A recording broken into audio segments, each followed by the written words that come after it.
তুই যা এখান থেকে এক্ষুনি। আমি নিজের ঘরে নেই ওহু। নিজেকে আর সামলাতে পারবো না আমি। অনেক অনেক বেশি নেশা করে ফেলেছি। আব্রুর কণ্ঠে একরাশ অসহায়তা। কথাগুলো ভেসে আসে কাপা ঠোঁটের ফাঁক দিয়ে। অহু চুপ করে তাকিয়ে থাকে কিছুক্ষণ। অতঃপর শীতল গলায় আওয়াজ করে ওঠে, আপনাকে কি তাহলে আমি এভাবে এখানেই ফেলে রেখে চলে যাব? আশা পূর্ব না হয় ওয়াসিম ভাইকে ডাকি। কথাটা শেষ হওয়ার আগেই আচমকা আব্রুর কাপা হাত এসে ছুঁয়ে দেয় অহুর ঠোঁট। স্পর্শে থেমে যায় অহু। নেশার চাপে ভারী হয়ে আসা কণ্ঠে আব্রু সংলাপ করে, হুশ, কারো নাম মুখে আনবি না। তুই চলে যা। আমি আমি যেতে পারবো। কথা শেষ হবার পর মুহূর্তেই হঠাৎ অহুর দৃষ্টি আটকে যায় আব্রুর ডান হাতের তালুতে। নিচের পৃষ্ঠে ক্লান্ত আঙ্গুলের ভাঁজে অস্পষ্টভাবে লেখা আছে এক অক্ষর এ।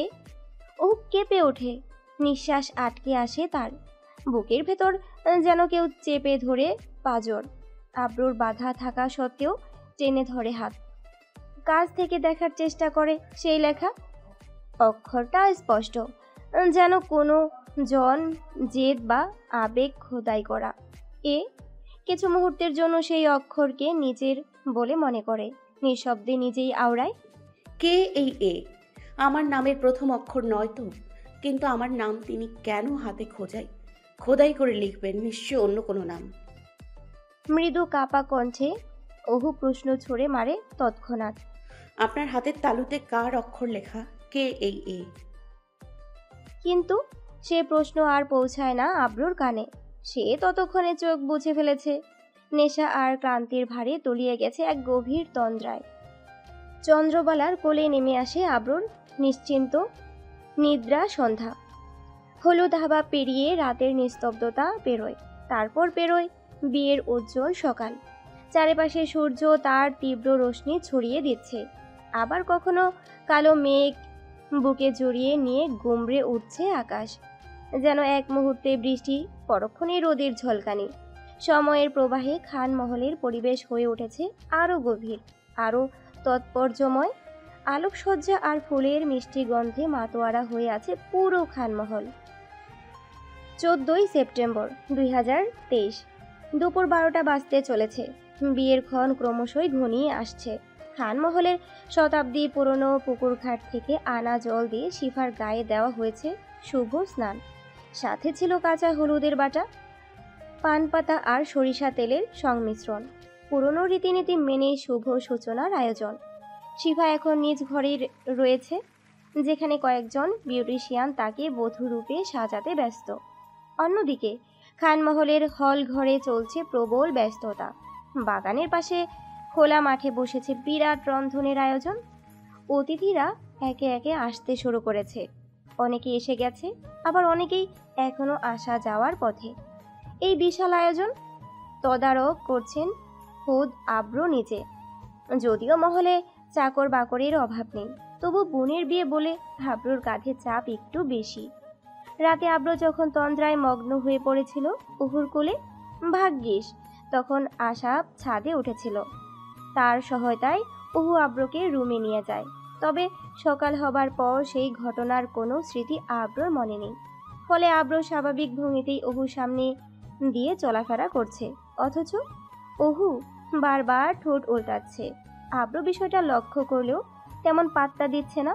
অন্যদিকে আশাফ এখনো নিচের রুমেই গভীর ঘুমে অচ্ছন্ন হয়ে শুয়ে আছে।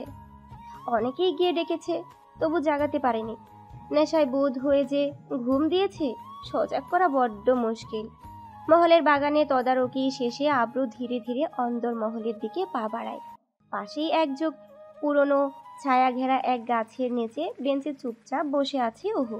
মহলের ভেতরে গমগমে শব্দে তার মাথা অনেকক্ষণ ধরেই ধরে আছে, যার দরুন এখানে বসে কিছুটা নির্জনতায় সময় কাটাচ্ছে। একটু পরেই নিহা আসবি, পুষ্প সকলের সাথে তৈরি হবে। আব্রুর পরনে কালো শর্ট হাতার গেঞ্জি, সুঠাম বাহুতে পেশির রেখাগুলো স্পষ্ট, শিরাগুলো যেন টান টান হয়ে উঠেছে। কপালে ঘামের কণা জমেছে, আর আন্ডার কাট চুলগুলো কিছুটা এলোমেলো হয়ে কপালের উপর এসে পড়েছে। গেঞ্জি থেকে ধুলো ঝাড়াতে ঝাড়াতে আব্রু যখন মহলে ঢুকতে যাচ্ছে, ঠিক তখনই শশী আব্রুর সামনে এসে পথ আটকে দাঁড়ায়। দূর থেকে ওহুও ঘটনাটা লক্ষ্য করে। বিরক্তি ঝাড়ানো চোখে আব্রু ভ্রু কুচকে তাকায় শশীর দিকে। শশী তৎক্ষণাৎ হাত ছুঁড়ে বসে। আপনাকে আমি কিছু বলতে চাই। আব্রু গলায় রুক্ষতা মিশিয়ে সংক্ষিপ্ত করে জবাব দেয়। বলেন। শশী নিঃসংকোচে সংলাপ করে। আপনাকে আমার খুব ভালো লাগে, আমি আপনাকে বিয়ে করতে চাই। ইউ ম্যারি মি মিস্টার খান। শুনেই আব্রুর কপালে রীতিমতো বিরক্তির ভাঁজ পড়ে। তৎক্ষণাৎ ঘাড় কাত করে পাশের বেঞ্চে বসা অহুর দিকে এক ঝলক তাকায়। চন্দ্রবালা সেই দৃষ্টিতে কিছু একটায় টাল খায় আব্রু। পর মুহূর্তে গম্ভীর গলায় আওড়ালো। মজা করার মতো ইউজলেস সময় আমার নাই। শশী কিছুটা জেদ ধরেই অহুকে টেনে আনে তার কথার সাক্ষী করাতে। ন্যাকামি ভরা কণ্ঠে বলে। ওহো, বলো না তুমি কিছু। আমি আমি সত্যিই বলছি, বোঝাও ওনাকে, মজা করছি না। এই কথায় আব্রুর চোখ রক্তিম আরো লাল হয়ে ওঠে। চোয়াল শক্ত করে ক্ষিপ্ত কণ্ঠে বলে আওয়াজ করে। ওহু, এখান থেকে যা তুই। অহু হতভম্ব হয়ে যায়। তাকে হঠাৎ করে কেন চলে যেতে বলেছে সেটা সে বুঝে উঠতে পারে না। হঠাৎ আব্রু ধমক যেন ভাবনার মধ্যেই তাকে ভেতর থেকে কাঁপিয়ে দেয়। অভিমানে ঠোঁট কামড়ে দ্রুত স্থান ত্যাগ করে অহু। শশীর মুখে তখন বিজয়ের হাসি খেলে যায়, কিন্তু সেটা স্থায়ী হয় না বেশিক্ষণ। অহু চলে যেতেই আব্রু ঠান্ডা অথচ হুঁশিয়ারি মিশ্রিত কণ্ঠে বলে শুধায়। শোনো মেয়ে, আমার বংশ ভালো, তবে আমি না। শশী থমকে যায়, ঠোঁট বাঁকায়, আওড়ায়। আপনি কোথা থেকে খারাপ? সব দিক থেকেই আপনি পারফেক্ট। আপনি যেমন হন আপনাকে আমি চাই। আব্রু গম্ভীর কণ্ঠে একরাশ তাচ্ছিল্য নিয়ে হেসে ওঠে। অতঃপর উচ্চারণ করে। কোনো এক নারীর জন্ম হতেই আমি তার অধিকার বলে বন্দী। আমার মালকিনের সাথে বিশ্বাসঘাতকতা করব তো দূরের কথা, এমন চিন্তা করার স্পর্ধাও আমার হয় নাই। শশীর চোখে বিস্ময়কর, হাঁক ছুঁড়ে। কে আপনার মালকিন? আব্রু সোজা সাপটা উত্তর দেয়। সেটা তোমাকে জানানো প্রয়োজন মনে করি না। আর হ্যাঁ, আজকের পর থেকে আমার আশেপাশে ঘোরাঘুরি করো না। যদি কোনোদিন আমার নাম শুনতেও পাও আশপাশে, তাহলে সেই স্থান থেকেও দূরে সরে যাবে। এই বলে আব্রু আঙ্গুল উঁচিয়ে দেখায়। ক্ষিপ্ত নয়নে শশীর দিকে তাক করে। সাজন সাজন সাজন মেরি সাজন তেরি দুলহা সাজাউঙ্গি, তেরি দুলহা সাজাউঙ্গি। গান বাজতে বাজতে খানমহলের আঙিনায় প্রবেশ করলো আশমিন পাটোয়ারির সজ্জিত গাড়ি। মুহূর্তে চারিদিক আনন্দ আর কৌতূহলে মুখর হয়ে উঠল। ছোট বড় সবার চোখে জুড়ে একটাই আগ্রহ, বরকে এক ঝলক দেখা। এদিকে বরপক্ষের অতিথিদের জন্য সাজানো হয়েছে বাহারি খাবারের আয়োজন। খান পরিবারের সদস্যরা সবাই সেবায় ব্যস্ত। মহলের প্রাচীন ও জাঁকজমকপূর্ণ হলঘরটি সেজে উঠেছে বিয়ের সমস্ত আচার অনুষ্ঠানের জন্য। বড় অতিথিদের সেখানে স্বাগত জানানো হলো পরিপাটি আয়োজনের মধ্য দিয়ে। বিয়ের ধর্মীয় রীতিনীতির প্রতি গভীর শ্রদ্ধা রেখে আয়োজন চলছে ইসলামিক শরিয়াত অনুসারে। বড় কনের মাঝে পর্দা দিয়ে ভাগ করা হয়েছে একটি খোপরা ঘর, যেন বিয়ের পূর্বে তাদের দৃষ্টির মিল না ঘটে। যেমনটা নিয়ম, আজ আশমিন পাটোয়ারি একজন মনোবিজ্ঞানী তৈরি হয়েছে একদম ভিন্ন রূপে। আজ সে বর, সে আজ তার হৃদয়ের প্রিয়তমা প্রেমিকাকে বরণ করে নেবে বধূ বেশে এক নতুন জীবনের সূচনায়। সাদা রঙের কারুকার্যময় শেরওয়ানিতে আশমিন যেন রাজপুত্র সেজেছে। অন্যদিকে শিফা এখনো মহলের হল ঘরে এসে পৌঁছয়নি। লাল বেনারসির ঐতিহ্যিক শোভায় আঁচলে সূক্ষ্ম হাতে খোদাই করা তার প্রিয়জনের নাম যেন একান্ত ভালোবাসার সিলমোহর। জোহরের নামাজ কিছুক্ষণ আগেই শেষ হয়েছে। কাজী সাহেব ও হুজুরগণ আসলেই শিফাকে হলঘরে আনা হবে। ততক্ষণে অতিথিরা একে একে উপস্থিত হচ্ছেন। আশমিনকে দেখছেন, হাসি মুখে তার সাথে শুভেচ্ছা বিনিময় করছেন। কেউ ছবি তুলছেন, কেউ প্রশংসায় মেতেছেন। আশাপ অনেক আগেই তন্দ্রার গভীর নিস্তব্ধতা ভেঙে জাগ্রত হয়েছে। ঘুমের ভার থেকে মুক্ত হয়ে সে নিজেকে জড়িয়েছে একখানা শুভ্র পাঞ্জাবিতে। সেই পাঞ্জাবি আশাবকে তার আম্মাজান নিজেই গোসলে ঠিক পূর্ব মুহূর্তে এনে দিয়েছে। সময় ধীরে ধীরে এগিয়ে আসছে, বিয়ের ক্ষণ যেন হাতছানি দিচ্ছে প্রতিটি নিঃশ্বাসে। অথচ আশাফের বুকের ভেতরে এক ধরনের অজানা কাঁপুনি, এক চাপা ব্যথা যেন গুমড়ে উঠেছে। বাম পাঁজরে ক্রমাগত একটা জ্বালাময় যন্ত্রণা তাকে কাবু করে তুলেছে। মনে হচ্ছে ইচ্ছে মতো কোথাও দূরে নিরিবিলি কোনো কোণে গিয়ে বসে থাকতে, সে শুধু নিজেকে নিয়ে একা। কিন্তু বিয়ের এই গম্ভীর মুহূর্তে আশাব যদি নিঃশব্দে কোথাও সরে যায়, চারপাশের মানুষের চোখে তা নিশ্চয় ভালোভাবে ধরা পড়বে না। নিঃশব্দ অথচ দৃঢ় পদক্ষেপে এক পুরুষ আগুয়ান, গম্ভীরতায় মোড়ানো মুখবয়ব, চোখে মুখে রহস্যতাময়, হাতে একগুচ্ছ ফুলের তোড়া, সাদা শার্টের উপর গাঢ় কালো ব্লেজার, তাতে সূক্ষ্ম কারুকাজের ছোঁয়া, গলায় লম্বা টাই, এক নিখুঁত রুচির ছাপ, সারা অবয়বে অভিজ্ঞতার ছায়া, যার প্রতিটি ভঙ্গিমায় ফুটে ওঠে আত্মমর্যাদার অহংকার। স্টেজের সন্নিকটে পৌঁছে আচমকায় থমকে যায় সে, চোখ আটকে যায় এক অজানা আকর্ষণে। ভিড়ের ভেতর কিছুর সঙ্গে হালকা ধাক্কা খেয়ে স্ফুটে ফিরে তাকায় পিছনের দিকে, হলঘর মুখরিত মানুষের গুঞ্জনে, অথচ সবার মাঝে তার দৃষ্টি এক নারীর অবয়বে স্থির হয়ে যায় তৎক্ষণাৎ। সাদা রঙের সাদামাটা লেহেঙ্গায় মোড়ানো তার প্রতিচ্ছবি, নিখুঁত গায়ের বর্ণ যেন দুধে আলতা মেশানো, কপালে ছোট্ট একটা টিপ, ছোটে মৃদু গোলাপি লিপস্টিকের ছোঁয়া, চোখের কোণে কাজলের সূক্ষ্ম রেখা, নাগের ডগায় ছোট্ট কালো তিল। মেয়েটিকে দেখা মাত্রই যেন তার হৃৎপিঞ্জর গভীর আলোড়নে কেঁপে উঠল। কিছু একটা অনুভব করতে পারল মনের গহীন হতে। তবে অচেনা নয় এই মুখ, নয় একেবারে অজানা। এই প্রতিচ্ছবি স্মৃতির অলিন্দে নামটি মনে পড়তেই একটু দেরি হলো না অহুর চোখেও অচেনা কাঁপন, ভ্রুকুটি করে তাকালেও চোখে স্পষ্ট ধরা পড়ে চেনা আতঙ্ক, চোখে মুখে গুটিয়ে থাকা একরাশ অস্থিরতা। সামনে দাঁড়ানোর মানুষটি স্বয়ং তন্ময় রাজ মির্জা। তন্ময়কে দেখলেই অহুর বুকের মধ্যে অজানা আতঙ্কের শিহরণ বয়ে যায়।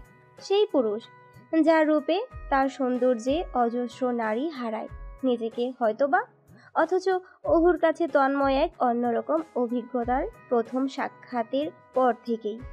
ভয়, সংখ্যা আর না বলা বহু অনুভব জড়ানো এই ব্যক্তিত্বের মধ্যে। একের পর এক নিঃশ্বাস যেন বোঝায় চাপা আতঙ্ক, মুখশ্রী ঘেমে উঠেছে, বুকের বাঁ পাশে তীব্র হয়ে ওঠে ধুকপুকানি, কণ্ঠে সরি বলার সাহসটুকু জোগাড় করতে পারে না। দ্রুত কেটে পড়ার তাগিদে চোখ ঘুরিয়ে নেয় অহুর প্রতি তন্ময়ের দৃষ্টি আগের মতোই তীব্রভাবে অনড়, গভীরভাবে নিবৃষ্ট। চোখে চোখ পড়তেই যেন আবছা আতঙ্কের ছায়া মেখে থাকে অহুর দৃষ্টিতে, একটা অচেনা সংকোচ যেন ভেতর থেকে কেঁপে ওঠে সে।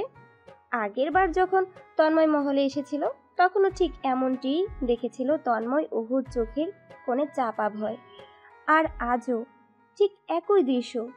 তবু কেন, কি এমন আছে তন্ময়ের দৃষ্টিতে যা দেখে ভীত হয়ে পড়ে অহু? এমন তো নয় যে তন্ময়ের ভয়ের কিছু করে। এই অনুচ্চারণ আতঙ্কের পেছনে লুকিয়ে থাকা রহস্য তন্ময়ের মনে এক অজানা কৌতূহল ছড়িয়ে দেয়।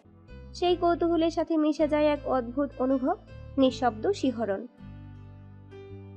যা বুকের গভীর থেকে উঠে আসে, টনটনিয়ে দেয় সমস্ত সত্তা তন্ময়ের।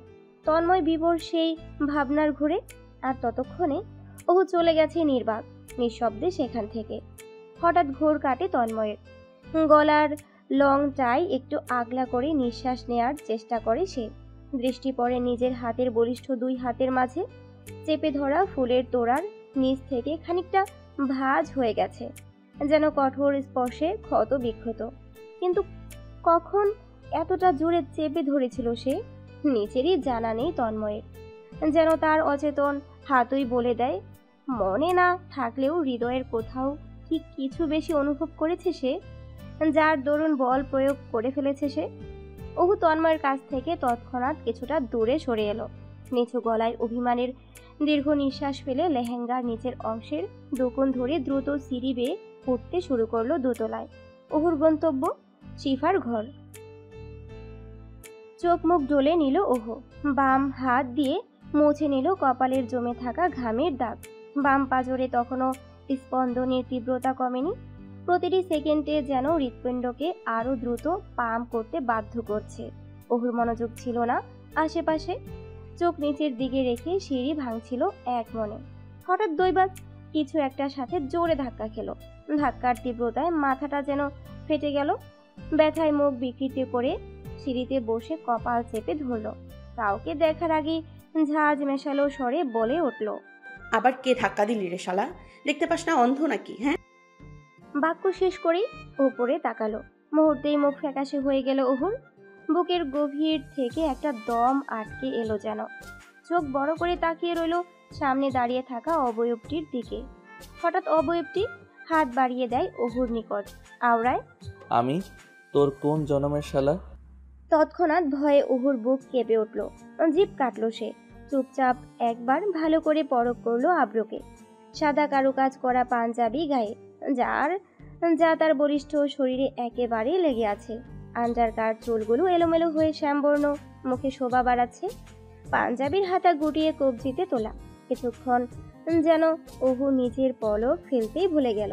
কিছু মুহূর্ত আগে ঘটা শশীর কাহিনী অমন ভুলে গেল যেন। তৎক্ষণাৎ আব্রু তুড়ি বাজিয়ে জিজ্ঞেস করলো, কি দেখছিস এভাবে? লজ্জায় মুখ লাল করে ফেললো ওহু। জিভে কামড় দিয়ে মাথায় আলতো চাপড় দিল নিজেই। পরক্ষণেই আর এক মুহূর্ত না দাঁড়িয়ে ছুটে পালিয়ে গেল সেখান থেকে। ওহুর ছুটে যাওয়া দেখে আব্রু একগাল হেসে উঠল অন্তরালে, এক অদ্ভুত তৃপ্তিতে। কিন্তু আব্রুর মুখে সদ্য ফুটে ওঠা সেই হাসি বেশি দূর এগোতে পারল না। মহলের হল ঘরে পা রাখতেই সামনে এসে দাঁড়ালো তন্ময়। পেছন থেকে গম্ভীর কণ্ঠে ডেকে উঠল, কেমন আছেন মিস্টার খান? অনেকদিন হলো আপনাকে দেখিনি, আজ হঠাৎ করেই যেন দেখা হয়ে গেল। তন্ময়ের ঠোঁটে এক প্রস্থ রহস্যময় হাসি খেলে গেল।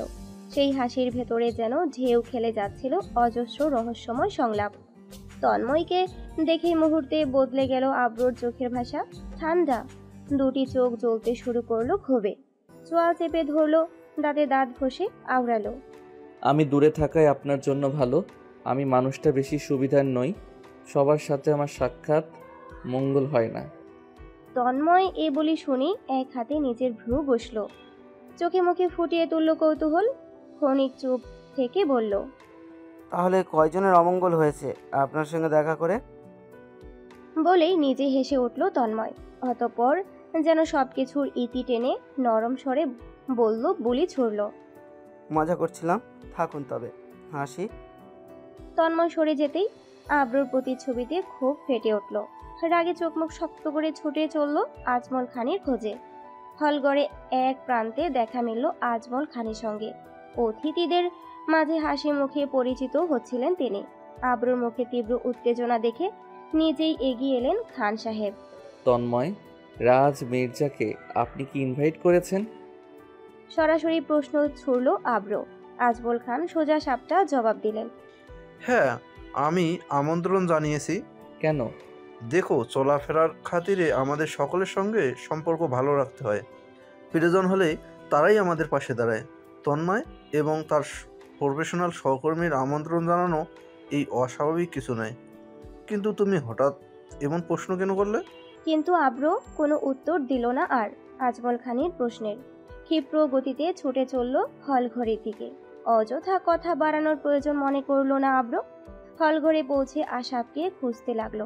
দুপুরে সূর্যের আলো বিকেলের অমিলন রঙে পরিণত হতে থাকে। থানমহলে তখন এক অদ্ভুত ব্যস্ততা শুরু হয়েছে। হলঘরটি এক রহস্যময় গমগম শব্দে ভরে উঠেছে। সেখানে উপস্থিত হয়েছে নানা রকম অতিথি, আত্মীয় স্বজন।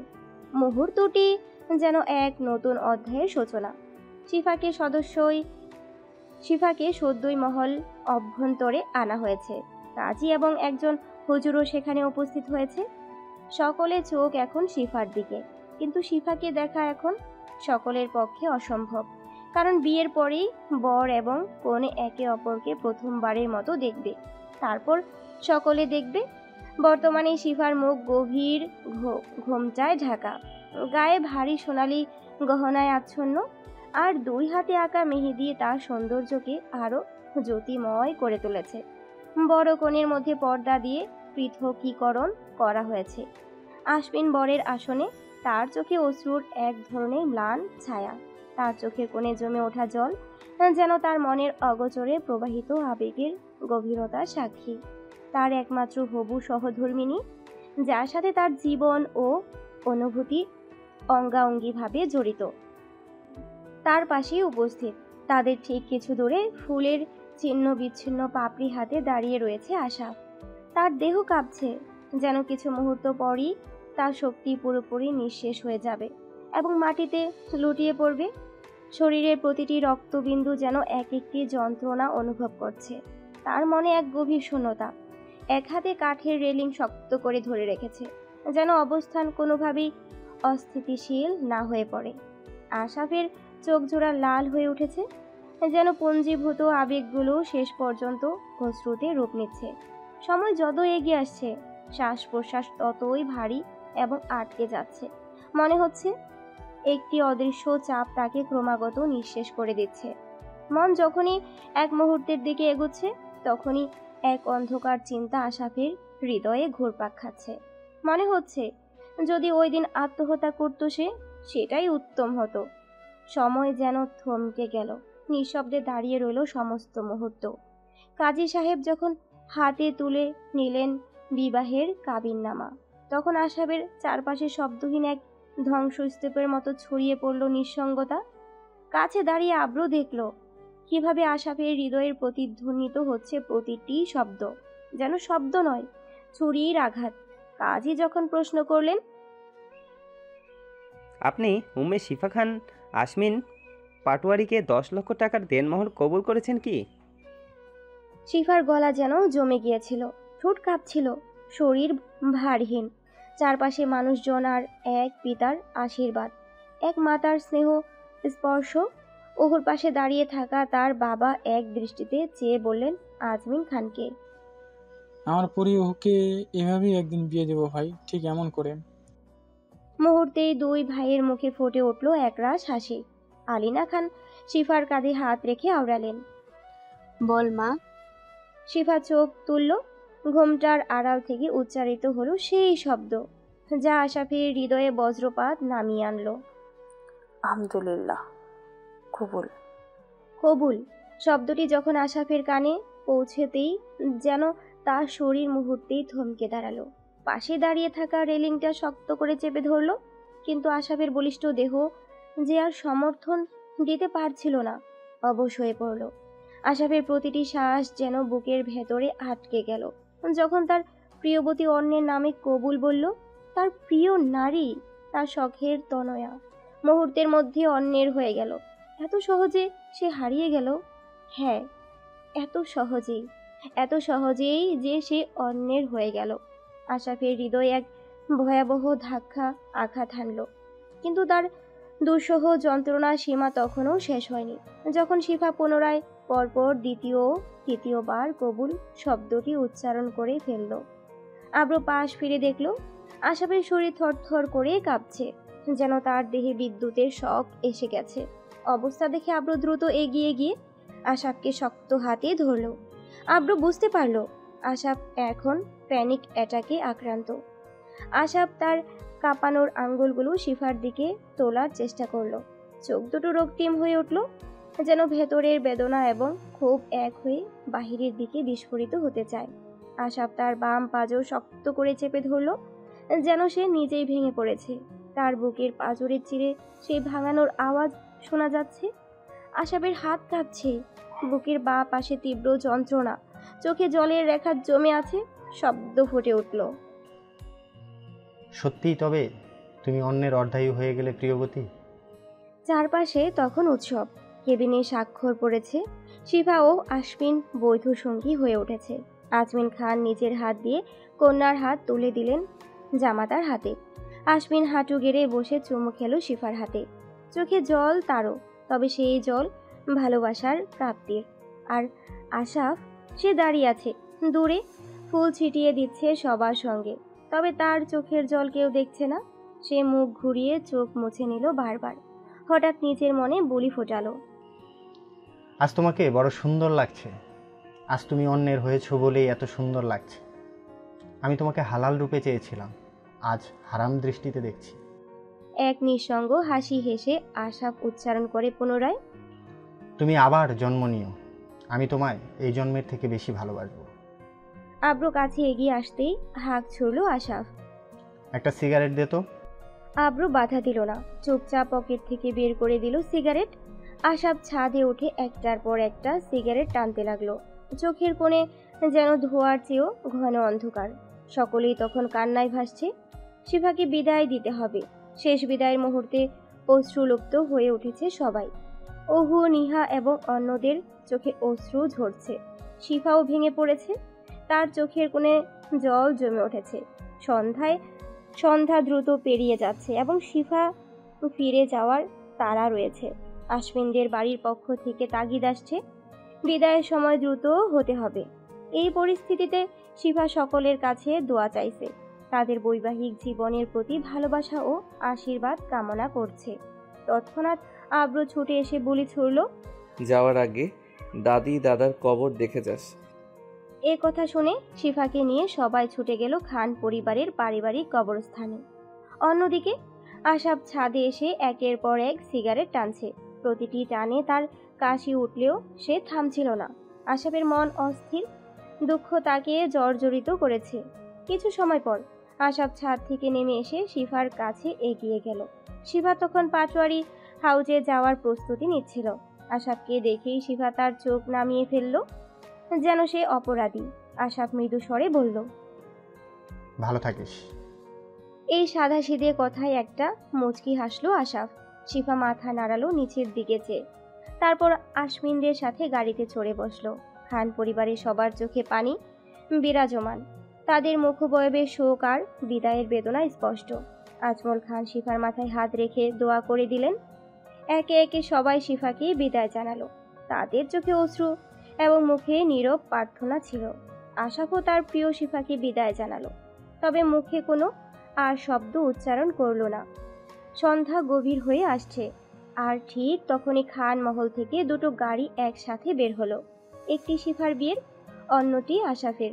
শিফা সবাইকে বিদায় জানালেও আশাফ কাউকে বিদায় জানালো না। তার গন্তব্য ছিল স্থির, কিন্তু তা কেবল আশাফই জানত, আর বাকিরা তা জানত না। এক ভগ্ন হৃদয়ের প্রেমিকের শব্দগুলো যেন অতীতের সমস্ত প্রেম কাহিনীর ছাইচাপা শেষে অধ্যায়। শুধু এতটুকু জানা যায়, আজকের এই পর্বে একটি প্রেম আজ কবরস্থানে দাফন হলো। সন্ধ্যার ছায়া ঘনিয়ে আসছে খান মহল জুড়ে। এক অদ্ভুত নিস্তব্ধতা বিরাজ করতে আরম্ভ হলো। চারপাশ যেন হঠাৎ করেই থমকে দাঁড়ালো। কয়েকদিনের চঞ্চলতা, আলোক, লোকলজ্জা, আয়োজন, হাসি আর হৈহুল্লোড় মিলিয়ে এক রাজপ্রসাদে পরিণত হলো খানমহল। যেন মুহূর্তেই বিবর্ণ হয়ে গেল। উৎসবের রঙে রাঙানো খানমহল যেন হঠাৎ করেই সময়ের বাইরে চলে গেল। শোরগোল, হাসি, ঢাক, ডোল, আতশবাজি সব কিছু থেমে গেছে। খানমহল যেন হঠাৎ নিঃস্ব, শূন্য। চারপাশের মানুষের চোখে মুখে এক ক্লান্ত বিষণ্ণতা। আনন্দ শেষে হঠাৎ করে নেমে আসা এক শূন্যতা। শিফার বিদায় যেন সমস্ত উৎসবের রং মুছে নিয়ে গেল এক বিষণ্ণতায়। এই নিস্তব্ধতার ভেতরেই এক অনিবার্য অস্থিরতায় ছটফট করতে লাগলো আব্র। কোথাও খুঁজে পাওয়া যাচ্ছে না আশাফকে। কোথায় সে? ছেলেটা আবার কোনো ভুল করে বসলো না তো? এমন হঠাৎ করেই কি হারিয়ে যেতে পারে কেউ? আব্রুর বুকের মধ্যে যেন দোল খেতে লাগলো চিন্তার ঝড়। পাগলের মতো ছুটে বেড়াচ্ছে, একের পর এক কল করে চলেছে, কিন্তু প্রতিবারই শুনতে পাচ্ছে ফোন বন্ধ। ঘড়ির কাঁটা বেজে রাত তখন 10:30 ছুঁই ছুঁই। চারপাশে মানুষের তখনও দিব্যি ব্যস্ত আপন ছন্দে। কারো চোখে নেই কোনো উদ্বেগ, নেই কোনো ব্যতিক্রমী অনুভব, কিন্তু আব্রুর চোখে ততক্ষণে নেমে এসেছে এক অজানা আশঙ্কার কালো ছায়া। অন্দরমহলের নির্জন এক কোণে বসে আছে আব্র, নিঃশব্দ, কপালের ভাঁজ দুহাত কপালে রেখে মন যেন ডুবে আছে অজস্র প্রশ্নে। অতিথিরা ইতিমধ্যে সবাই বিদায় নিয়েছে। উৎসবের শেষ আলোটুকুও যেন নিভে এসেছে, কিন্তু আব্র এখনো খুঁজে চলেছে এক নাম, আশাফ তালুকদার। কিন্তু কোথাও নেই আশাফ। হঠাৎ করেই কোথাও যেন উধাও হয়ে গেল। খান পরিবারের অন্যান্য সদস্যরা স্বাভাবিক ভঙ্গিতেই সময় কাটাচ্ছে। তারা আগের মতোই চলাফেরা করছে, হাসছে, কথা বলছে, কিন্তু আব্রুর বুকের ভেতর একটা পাহাড় জমে বসেছে। একে একে সব অতিথিরা বিদায় নিয়েছে খানমহল থেকে। ঠিক সেই মুহূর্তে হঠাৎ করেই ছুটে এলো আশফি। মুখে ক্লান্তি, চোখে উদ্বেগ, কপালে ভাঁজ যেন শত শত। সে দম নিতে পারছিল না ঠিকঠাক। দৌড়াতে দৌড়াতে ঘামে ভিজে গেছে শরীর। তাকে দেখেই উঠে দাঁড়ালো আব্র। চারপাশে সবাইও থমকে গেল। আব্রু গম্ভীর কণ্ঠে জিজ্ঞেস করলো তৎক্ষণাৎ, কি হয়েছে? কিন্তু আশফির কণ্ঠ যেন আটকে আছে। কথা বলতে গিয়েও বারবার গলায় জমে আসছিল সব। তবুও বহু কষ্টে নিজেকে সামলে আওড়ালো, আশা ভাইয়া চলে গেছে? প্রচণ্ড স্তব্ধতা নেমে এলো অন্দরমহলে। যেন কারো নিঃশ্বাস বন্ধ হয়ে এলো মুহূর্তেই। চোখ কুঁচকে মুখে বিস্ময় নিয়ে একে একে প্রশ্ন ছুড়ে দিল সবাই। কোথায় গেছেন আসপা? কিন্তু আব্রু চুপ, কোনো শব্দ করলো না সে। চুপচাপ শুনে গেল চারপাশের ফিসফিসানি। পরক্ষণেই আশফি দ্রুত হাঁক ছুড়ল, লন্ডনে চলে গিয়েছে। ভাইয়ার একজন ঘনিষ্ঠ বন্ধু নাকি অসুস্থ হয়ে পড়েছে, তিনি ওখানেই থাকেন, লন্ডন। আশা ভাইয়া তার কাছেই গিয়েছে। এই কথা বলেই থেমে গেল আশফি। আরেক দফা স্তব্ধ, কারো মুখে কিছু বলার সাহস নেই। সেই সময় আশফির বাবা ধীরে ধীরে প্রশ্ন করলেন, চশমা নাকের ডগা থেকে উপরে উঠেলে। আশফি তৎক্ষণাৎ জবাব কষল, আশা ভাইয়ার সেক্রেটারি কিছুক্ষণ আগেই ফোন করে জানালেন। এত সব শুনেও আব্র কিছু বলল না, শুধু নীরবে সবার মধ্যে থেকে বেরিয়ে এলো। এগিয়ে গেল টেবিলের দিকে, তুলে নিল গাড়ির চাবির রিং। মুখে কিছু না বলে বেরিয়ে গেল মহলের সদর দরজার দিকে, উদ্দিষ্ট আন্তর্জাতিক শাহজালাল বিমানবন্দর। কিন্তু ঠিক তখনই আলিনা খান পথ রোধ করে দাঁড়ালেন। গলায় কড়কড়ে সুরে প্রশ্ন ছুড়লেন, কোথায় যাচ্ছিস আব্র? আব্র দাঁড়িয়ে না থেমেই বলল, এয়ারপোর্টে যাচ্ছি। সবাই তখনও স্তব্ধ, বোঝার চেষ্টা করছে আব্র কি করতে যাচ্ছে। এমন সময় আশফি হঠাৎ গলা তুলে বলল, এয়ারপোর্টে গিয়ে লাভ নেই আব্রু ভাইয়া। রাত 9:30 আশা ভাইয়া বাংলাদেশ ছেড়ে গেছেন। এখন রাত 10:30 বাজতে চলল। আব্রু থেমে গেল হঠাৎ, যেন আশফির বলা বলি আব্রোর পায়ের শিকল বেঁধে দিল। তাদের দাঁত চেপে ধরল, আঙ্গুলগুলো মুঠো হয়ে এলো, চোখে যেন আগুনের রেখা। কিছু বলল না আর আব্রু, কিন্তু তার শরীরের প্রতিটি অঙ্গভঙ্গি বলে দিচ্ছিল আব্রু প্রচণ্ডভাবে ক্ষিপ্ত হয়েছে, হয়তোবা কোথাও হেরে গেল। অবশেষে হ্যাঁ, হেরেই গেল আব্রু। বোনকে জিতিয়ে দিয়ে ভাই নামক বন্ধুকে হারিয়ে দিল। নিশীথের নিবিড় নীরবতা, মির্জাভিলা।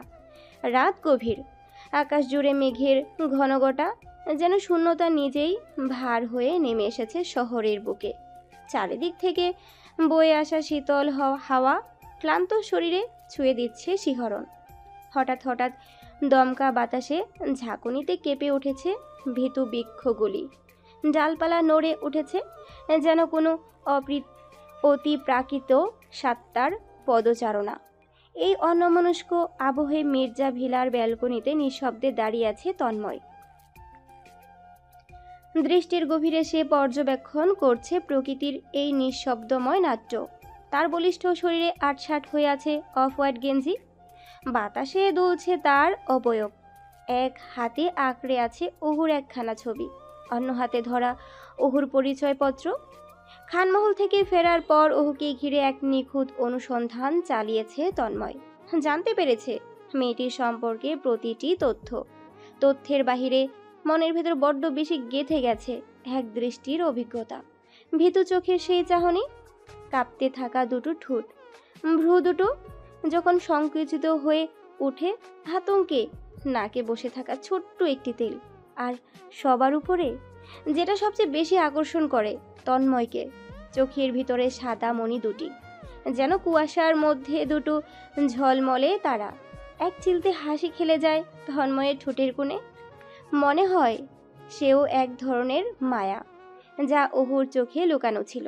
চোখ নামিয়ে সে একবার তাকায় অহুর বাহু বায়োডাটার দিকে।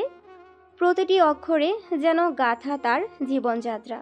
নাম আরুরা খান ওহুজান, পিতা আশফাক খান, মাতা বেগম আমিনা খান, জন্ম 12ই নভেম্বর 2001, জাতীয়তা বাংলাদেশি, ধর্ম ইসলাম, রক্তের গ্রুপ বি পজিটিভ, বৈবাহিক অবস্থা অবিবাহিত, স্থায়ী ও বর্তমান ঠিকানা খানমহল, শাহবাগ মোড়, ঢাকা, মাধ্যমিক ও উচ্চ মাধ্যমিক international school Dhaka, honours LLB Jagannath বিশ্ববিদ্যালয়। তন্ময়ের চোখের সামনে যেন আবার ভেসে ওঠে ওহুর সেই মুখটা। একটা সাধারণ বায়োডাটার আড়ালে যে লুকিয়ে আছে এক অজানা মনের টান, আর সেই টানেই হয়তো এক নিশীথে একাকী দাঁড়িয়ে থাকা এই তন্ময়। অবসন্ন রাতের আকাশে তীব্র বাতাস বয়ে চলেছে, আর সেই বাতাসে শতাব্দী প্রাচীন বৃক্ষসমূহ যেন নীরব পাহাজারি করছে খানমহলের চারপাশে। গাছের ডালপালা একে অপরের সঙ্গে ঠিকই শু শু শব্দ তুলছে, আর পুকুর ঘাটের স্বচ্ছ জল তার আপন গতিতে কলকল করে বয়ে চলেছে। ধূলিকণা ছুটে ছুটে হারিয়ে যাচ্ছে দূর আকাশে। আর সেই বেকুল মুহূর্তে খানমহলের ছাদের রেলিংয়ে বসে আছে আব্র। আব্রুর দুপা ঝুলে আছে নিচের দিকে, হাতে ধরা সিগারেট বারবার ঠোঁটে তুলে নিচ্ছে, কিন্তু চোখ যেন স্থির কোনো এক অদৃশ্য শূন্যতায়। মুখবয়ব জুড়ে এক অদ্ভুত বিষণ্ণতা। পরনে সাধারণ এক অফ হোয়াইট গেঞ্জি, যা তার বলিষ্ঠ শরীরে রেখা চিত্রকে আড়াল করতে ব্যর্থ। হঠাৎই আব্রোর চেতনা বাজে কারো উপস্থিতির ছায়া। আব্র পেছন ফিরে তাকায় এবং এক নিমিষেই চিনে ফেলে সেই অনুপম উপস্থিতিকে।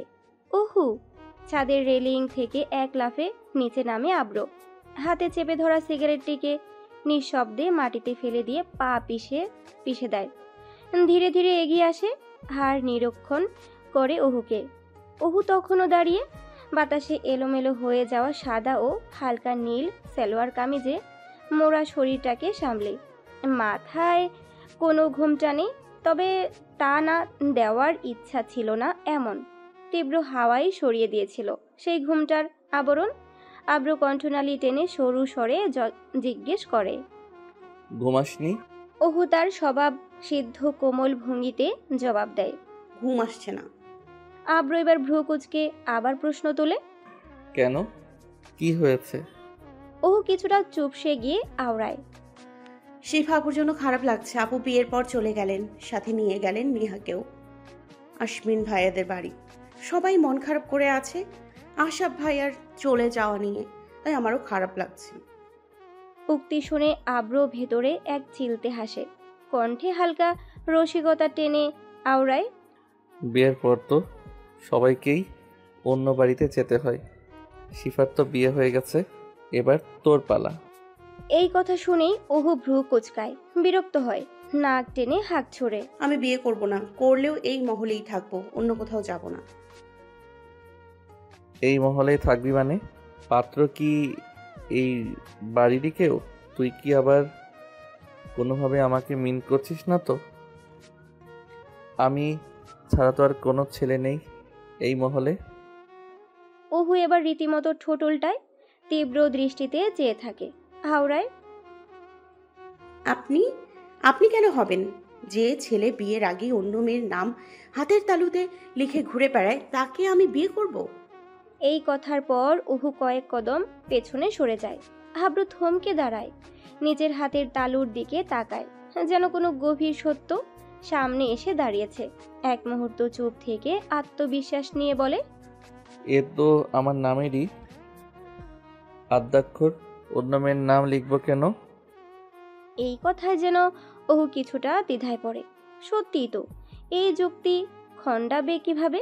তবু নিজেকে সামলে নেয় সে, আর তখনই আব্র পুনরায় সংলাপ করে, চলে যা ঘুমাতে, এখনই বৃষ্টি শুরু হবে। যেই হাওয়ায় বইছে, তুই কোথায় উড়ে গিয়ে পড়বি কে জানে। বলেই আব্র উচ্চস্বরে হেসে ওঠে। ওহু ভ্রু যুগল নাচালো। এক প্রকার অবজ্ঞার ভঙ্গিতে ওহু এগিয়ে গিয়ে ছাদের দোলনায় বসে পড়ল। চোখে মুখে একরোখা যে, ঠোঁটে হালকা বিদ্রুপের রেখা, কণ্ঠে তীব্র সুর মিশিয়ে আওড়ালো, বসলাম, এবার দেখি কোন হাওয়া এসে আমায় উড়িয়ে নিয়ে যায়। আব্র হেসে ঘাড় চুলকালো। মুখে না ফুটলেও অন্তর্লোকে এক ধরনের মুগ্ধতা খেলে গেল। আব্র নিঃশব্দে উঠে গেল ছাদের রেলিংয়ের উপর, পা দুটো ঝুলিয়ে বসলো ছাদের ভেতরের দিকে দিয়েই। আব্র চায় এই বৃষ্টিমুখর রাতের নির্জনে কিছু সময় কাটুক শুধু তাদের, সে আর তার চন্দ্রবালা। আব্র চায় কিছুক্ষণের জন্য হলেও উপভোগ করুক এই মুহূর্তগুলো। তার কাঠবিড়ালির সঙ্গিনীকে অপলক দেখে যাক সে, যেন এই বৃষ্টি স্নাত ছায়ামাখা রাতে তার চন্দ্রবালাকে দেখবে আব্র, দেখবে তার চন্দ্রবালার উঠতে থাকা চুলের প্রতিটি ছন্দ, ঠোঁটের কোণে লুকানো সেই চঞ্চল হাসি, অভিমানে নিঃশব্দে নিচু হয়ে আসা ভ্রু দুটো। আব্র অপলক দৃষ্টিতে তাকিয়ে থাকে ওহুর দিকে, চেয়ে এক দৃষ্টিতে, এক নীরবতায়, যেন ছায়ামাখা রাতে তার চন্দ্রবালাকে দেখছে। তার কাঠবিড়ালিটির অবাধ্য আর নির্দোষ গো ধরে বসে থাকা। চারিদিকে যেন এক রহস্যময় শান্তি নেমে এসেছে। ঘড়ির কাঁটা চলে নিঃশব্দে আর বাড়ে। বৃষ্টি এখনো থামেনি, কিন্তু বিষণ্ণ হাওয়া বলে দেয় বৃষ্টি অতি শীঘ্রই আসবে। আর আব্র সেই আগমনেই একান্ত সময় চায় তার ভুবনে চন্দ্রবালাকে নিয়ে। কোনো কথার প্রয়োজন নেই, এই রাত, এই বাতাস, এই চোখের দৃষ্টি যেন বলুক সমস্ত না বলা কথা তাদের। নিশি রাতে আকাশের মেঘ জমেছে কালো কুয়াশার মতো, বাহিরে ছাড়ছে একটানা মুষলধারে বৃষ্টি।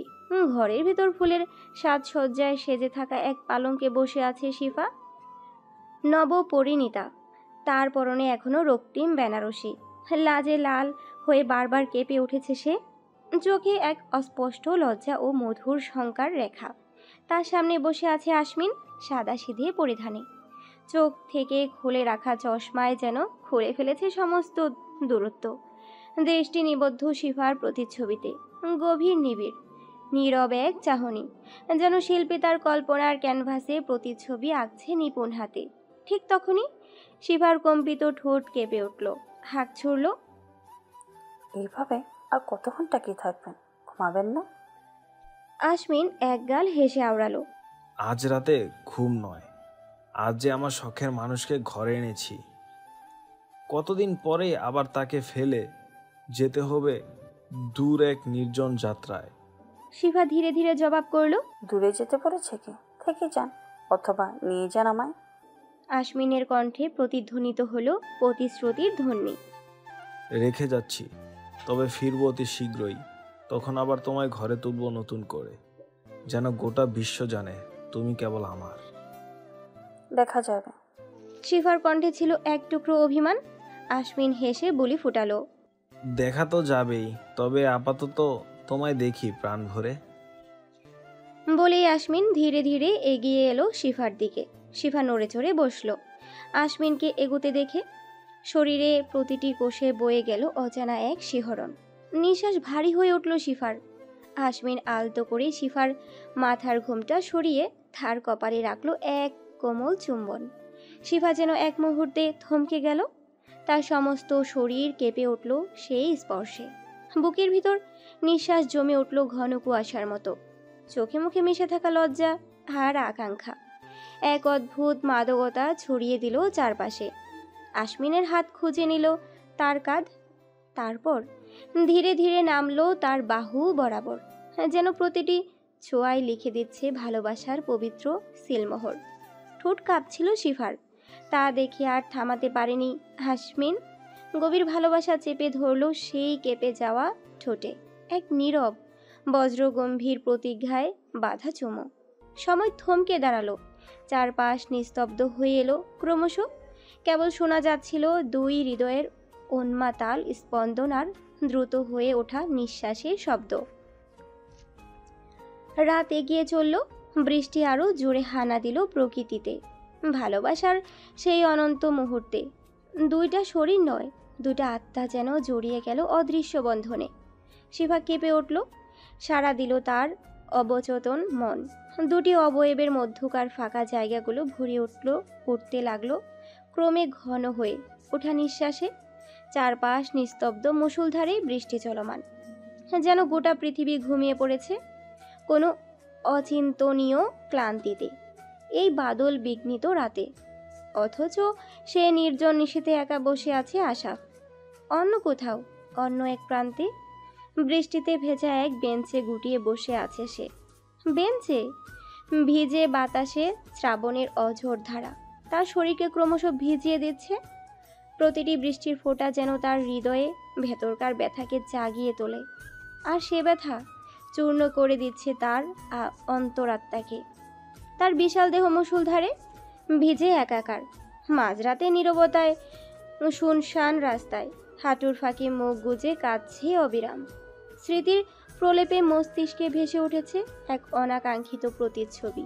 তার প্রিয়বতী কারো বাহুডোরে বাঁধা আছে, কারো গভীর চাহনিতে সিক্ত হয়ে আছে এখন সে, কারো চুম্বনে জেগে উঠেছে হয়তো তার ঠোঁট। তার প্রিয়বতী আজ অন্য কারো, তার প্রিয়বতী আজ অন্য কারো বাহুডোরে আবদ্ধ। অন্য কোনো পুরুষের বুকে সে আশ্রয় নিয়েছে। অন্য কারো অধর আজ ছুঁয়ে দিচ্ছে তার কপাল। অন্য কারো স্নেহমাখা হাত তাকে আপন করে নিচ্ছে গভীর স্পর্শে। সেই মুহূর্তে তার সমস্ত সত্তা, তার সমস্ত ভালোবাসা যেন পুড়ে ছাই হয়ে যাচ্ছে সেই পুরুষের ছোঁয়ায়। আশাফ কপালের দুপাশে চাপ দিয়ে অঝরে কাঁদে, যেন তার হৃদয় চিৎকার করে আকাশ বিদীর্ণ করে দিতে চায়। আশাফ কল্পনা করে তার প্রিয়বতী সেই পুরুষের স্পর্শে হারিয়ে গেছে হয়তো এতক্ষণে, বিলীন হয়ে গেছে এক অজানা সুখময় নিঃশেষে। সেই রাত্রিই শেষ। হয়তো সকাল হতেই তার প্রিয়বতী ফরজ গোসল করবে। আশাফের শরীরে ভিজে লেপ্টে থাকা পাঞ্জাবিটি সাক্ষ্য দিচ্ছে তার ভাঙাচোরা অবস্থার। একসময় বলিষ্ঠ ছিল সে দেহ, আজ সেই দেহটা কাঁপছে শোকে, কাঁপছে অভিমানে। আর তার অন্তর, তা তো বহু আগেই ভেঙে টুকরো টুকরো হয়ে গেছে। ঠিক সেই মুহূর্তেই যখন তার প্রিয়বতী অন্য কারো নামে কবুল বলেছে। চারিদিকে কেউ জেগে নেই এখন। মিথ্যা বলেছে আশাফ তার পরিবারকে, বলেছে লন্ডন যাচ্ছে, কিন্তু যায়নি এখনো, তবে যাবে। ফ্লাইট সকাল 6টায়। কিছুটা সময় একা কাটানোর জন্য এই বিচ্ছেদ, যার দরুন আশাফ এই একাকী নিঃসঙ্গ সময়ে নিজেকে গুটিয়ে ফেলেছে এক অচেনা কোণে। দূরে সবার থেকে ডুকরে কেঁদে উঠেছে প্রিয়বতীর স্মৃতি মস্তিষ্কে অঙ্কন করে। নয়তো সে এখন সুখ বন্টন করছে তার নিজ অধিপতির সঙ্গে। বৃষ্টির ঘোর লাগা রাতে হয়তো এই সুরেই পরিপূর্ণতা পেয়েছে এক ভগ্ন হৃদয়ের পুরুষের নীরব ক্রন্দন। সেই গানে ঘড়ির কাঁটায় সেকেন্ড যায়, ঘন্টার কাঁটা এগিয়ে ধায়, সময় গড়িয়ে রাত চলে যায়, সকাল সন্ধ্যা পেরিয়ে যায়, শশী ওঠে নীল আকাশে, মেঘ ভেসে যায় ধরার পাশে, সময় চলে স্রোতের টানে, ভায়োলিন সুর বাজে রাতের গহীনে।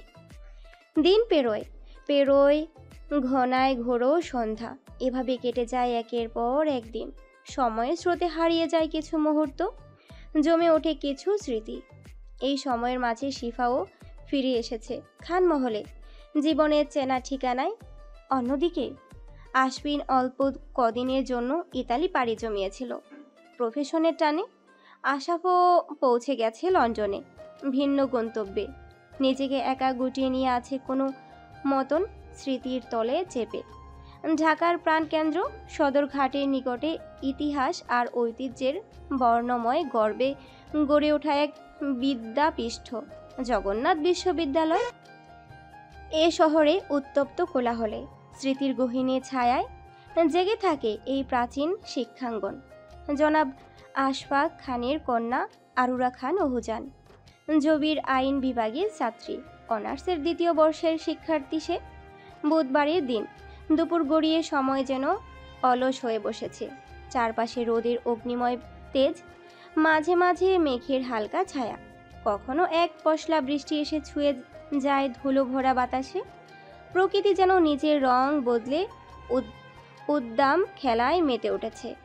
জগন্নাথ বিশ্ববিদ্যালয়ের পেছনের মাঠে নরম সবুজ ঘাসের গলিচায় বসে আছে অহু আর পারু।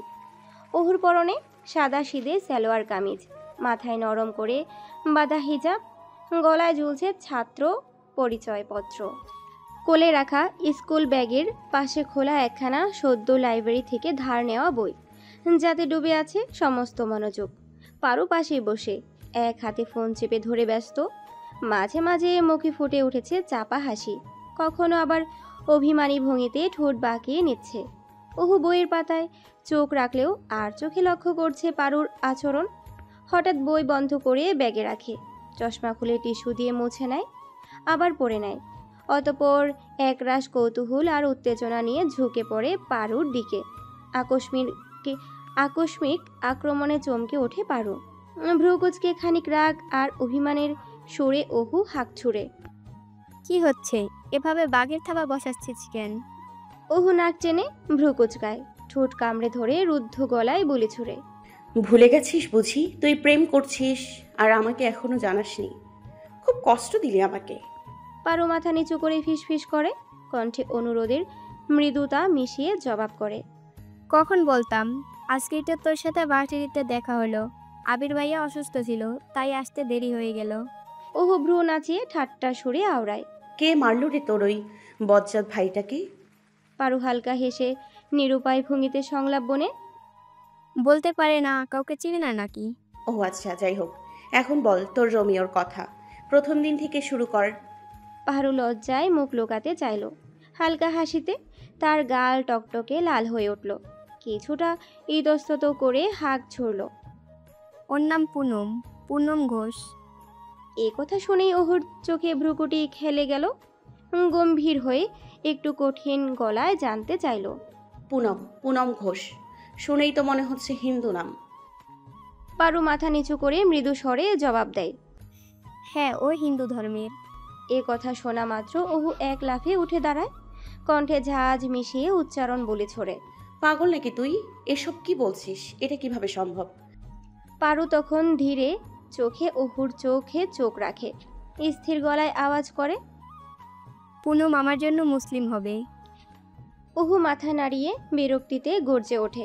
তুই সত্যি এসব বিশ্বাস করে ফেলেছিস? দেখ তিশা, যদি শুধু সময় কাটানোর জন্য এসব করিস তাহলে আর বলার কিছু নেই, কিন্তু যদি সিরিয়াস হয়ে থাকিস তাহলে এখনই থাম, সময় থাকতে থাকতে। পারু কোমল কণ্ঠে আওড়ায়, চোয়াল চেপে। তুই এত চিন্তা করিস কেন? কিছু হয়নি এখনো, সম্পর্কের মধ্যে আছি, বিয়ে তো হয়নি। ওহু দীর্ঘ নিঃশ্বাস ফেলে বলি ছুড়ে। সেই পর সময়টাই যেন তোর জীবন যেন কোনো অঘটনের ছায়ায় না ঢেকে দেয়। পারু তখন কান ধরে ক্ষমা চায়, মাথা নত করে। ওহু আর কিছু বলে না, চুপচাপ বসে পড়ে পারুর কাঁধে মাথা রাখে। ওহু পুনরায় আওড়ায়। দেখা করাচ্ছিস তাহলে ভাইয়ার সাথে কবে? আর কি করে ভাইয়া? পারু ওহুর মাথায় আলতো বিলি কেটে জবাব করে। সময় আছে সামনে, পরে যা হবে দেখা যাবে। আমাদের ইউনিভার্সিটিতে তো বড় মাস্টার্সে, তুইও চিনবি বোধ হয় দেখলে। বলবো নে আসতে, ইদানিং আসছে না ভার্সিটিতে। ওহু মৃদু হেসে আওড়ায়। ঠিক আছে। ইংল্যান্ডের সারি কাউন্টির ইঘাম শহর। বিল্ডিংয়ের চারপাশ ঘিরে আছে এক বিশাল কংক্রিটের প্রাচীর, রংচটা দেয়াল, যেন এক বিভীষিকাময় দুর্গ, যাকে বাহিরের জগতের সাথে কোনো বন্ধন নেই। বাতাস ভারী হয়ে আছে তীব্র রক্তের গন্ধে, পচা মাংসের আষ্টে পৃষ্ঠে দুর্গন্ধে। ফ্লোরের উপর ছড়িয়ে ছিটিয়ে রয়েছে লালচে বর্ণের জমাট বাঁধা রক্ত। এদিক ওদিক পড়ে আছে মাংস কাটার ধারালো অস্ত্রসমূহ, ছুরি, চাপাতি, কড়া। পাশে স্তূপ করে রাখা হয়েছে বিশেষ ধরনের কেমিক্যাল, যেগুলো দিয়ে হয়তো বারবার ধুয়ে মুছে পরিষ্কার করার চেষ্টা করা হয়েছে এই ভয়ঙ্কর নরকেও। ঘরের মাঝখানে একটি পুরনো ময়লা চটের কার্পেট বিছানো। সেই কার্পেটের উপর রাখা হয়েছে ক্ষতবিক্ষত ছিন্ন বিচ্ছিন্ন দেহাবশেষ। কিছু দেহ এখনও রক্তাক্ত, রক্ত গড়িয়ে নিচে পড়ে তৈরি করেছে এক ভয়াল লাল নদী। কোনো দেহ পৌঁছে গিয়ে তাদের মধ্যে থেকে বেরিয়ে এসেছে অসহনীয় দুর্গন্ধ, যেন আত্মা পর্যন্ত নড়া দিয়ে ওঠে। কয়েকজন মুখহীন ছায়া মানবেরা এগিয়ে আসে। তারা নিঃশব্দে অনায়াসে কার্পেট ধরে টেনে নিয়ে যায় সেই বীভৎস বোঝা। অদৃশ্য কারো আদেশের প্রতিফলনে তারা এগিয়ে চলে, সিঁড়ি বেয়ে নামতে থাকে এক গোপন সুড়ঙ্গের দিকে। সেই সুড়ঙ্গ শেষে রয়েছে এক গুপ্ত ঘর, এক মৃত্যুর্য কক্ষ, যেখানে আগে থেকেই বন্দি করে রাখা হয়েছে কিছু ভয়ঙ্কর মাংসাশী কুকুর। এরা বিদেশি জাতের, প্রকাণ্ড আকারের, চোখে মুখে নৃশংসতা আর ক্ষুধার ছায়া কিছুটা ঘটার অপেক্ষায় ছিল না। ক্ষতবিক্ষত দেহগুলো কার্পেট থেকে খুলে ফেলার সাথে সাথে মাংসাশী কুকুরগুলো ঝাঁপিয়ে পড়ে। দাঁতের আঘাতে ছিন্ন বিচ্ছিন্ন হতে থাকে মৃতদেহ, মুহূর্তেই বিলীন হয়ে যায় মানব শরীরের শেষ চিহ্ন। রক্তমাখা জিহ্বা দিয়ে তারা চেটে নেয় শেষাংশটুকুও। কুকুরগুলো মুখ থেকে চুয়ে পড়ে লাল রক্তের ধারা, তবুও তাদের ক্ষুধা মেটে না। তাদের চোখ তখনও খুঁজে ফেরে নতুন শিকার। ডেভিড দাঁড়িয়ে সেই বিভীষিকার দৃশ্য দেখে, কিন্তু তার চোখে মুখে কোনো অনুভূতির ছায়া নেই। নিঃশব্দে এগিয়ে যায় ঘরের দরজার দিকে, দ্রুত হাত বাড়িয়ে ঠাস করে দরজা বন্ধ করে দেয়। ভেতর থেকে ভেসে আসে তৎক্ষণাৎ ভয়ঙ্কর গর্জন, জান্তব চিৎকার, যেন মৃত্যুর আর্তনাদ। ধীরে ধীরে হাঁটতে হাঁটতে ডেভিড ফিরে আসে লাউঞ্জে। একটু অবসন্ন ভঙ্গিতে বসে পড়ে নরম চামড়ার সোফায় জিসার পাশে। জিসার মাথায় শক্ত করে জড়ানো ব্যান্ডেজ, সেই ব্যান্ডেজের উপর দিয়ে লাল জমাট রক্তের ফোঁটা যেন ক্ষরণ হয়ে গড়িয়ে পড়েছে। আবারও অঘটন ঘটিয়েছে মেয়েটা।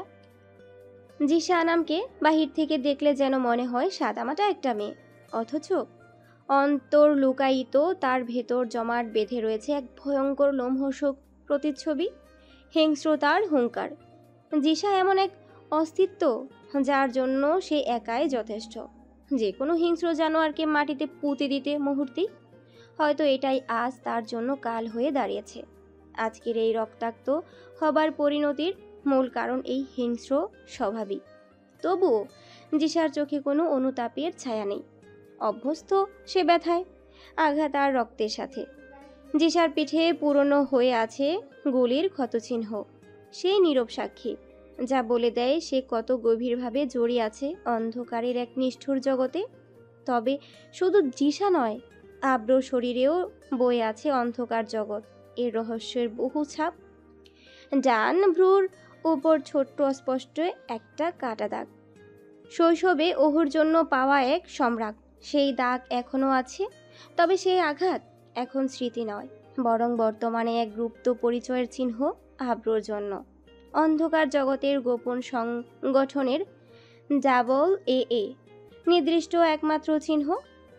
আব্রোর পিঠ জুড়ে আঁকা রয়েছে এক দুর্বোধ্য ছোট্ট ট্যাটু, যার ভেতর গোপন অক্ষরে খোদাই করে এ নামের রহস্যময় সংকেত। প্রতিটি রেখায় লেখা আছে এক একটা নিষ্ঠুর শপথ, এক একটা গোপন ভয়ার্ত ইতিহাস। অন্ধকার জগৎ এর ডেভিড হাত বাড়িয়ে পাশ থেকে তুলে নেয় মোবাইল ফোন। ঠান্ডা মেজাজে ডায়াল করে আব্রোর নাম্বারে। কল গিয়ে পৌঁছাতেই বেশি সময় লাগেনি। কয়েকবার সংকেতের পর ওপাশ থেকে উত্তর আসে রুক্ষ কণ্ঠের, গভীরতায় মোড়া। আব্রো বলছি, তোমার ফোনের জন্যই অপেক্ষা করছিলাম। ডেভিড মৃদু স্বরে আওড়ায়। তাহলে তো তুমি এতক্ষণে নিশ্চিত হয়ে গেছো, কাহিনী কি ঘটেছে? আব্রোর গলা কঠিন স্বর গভীরতা বজায় রেখে জবাব করে, জেনেছি অনেকক্ষণ আগেই। আমাদের লোকদের উপর সালাউদ্দিন শেখের বাহিনী হামলা চালিয়েছে। শুনলাম জিসা সহ আরো কয়েকজন মারাত্মকভাবে আহত হয়েছে। ডেভিড কণ্ঠস্বর দীর্ঘ করে শ্বাস ফেলে পুনরায় হাঁক ছুড়ে। হ্যাঁ, সবাই কি সত্যি ভেবেছিলে শেখের লোকেরা এত সহজে ছেড়ে দেবে? জিসা সালাউদ্দিন শেখের ছেলে ওমর খয়মকে ছেলেকে প্রকাশ্যে গুলি করে হত্যা করে। ছেলের মৃত্যুর রিভেঞ্জ না নিয়েই কি ছেড়ে দেবে? উপর মহল থেকে এখন প্রচণ্ড চাপ আসছে। পরিস্থিতি একা আমার পক্ষে নিয়ন্ত্রণে রাখা অসম্ভব হয়ে দাঁড়িয়েছে। বলেই ডেভিড ক্ষণিকের বিরতি নেয়, পরক্ষণেই গম্ভীর কণ্ঠে যোগ করে, পরশু শেখ সালে আসছে ইংল্যান্ডে, সরাসরি তোমার সঙ্গে সাক্ষাৎ করতে চাই তিনি। আব্রু শীতল কণ্ঠে বলে ছড়ে, জানি, কল এসেছিল আমার কাছে অনেক আগেই। ডেভিডের কণ্ঠে চাপা উদ্বেগ, হাঁক ছড়ে, কবে আসছো তুমি তাহলে লন্ডন? আব্রু ঠান্ডা ভঙ্গিতে জবাব করে বেশ কিছু সময় ভেবে, আসছি কয়েকদিনের মধ্যেই, তুমি আপাতত সব সামলে নাও। পরক্ষণেই ডেভিডের কণ্ঠে একটা চাপা হাঁপ ছেড়ে বাঁচার মতো শ্বাস বেরিয়ে আসে। ঠিক আছে, তুমি নেই বলে শেখরের লোকেরা একটু বেশি উড়ছে এখন, পাখনা গজিয়েছে এখন ওদের। অবশ্য কয়েকটা ডানা ইতিমধ্যেই কেটে দিয়েছি, বাকিগুলো তোমার জন্য তুলে রেখেছি। আব্রু হালকা সুরে প্রত্যুত্তর করে।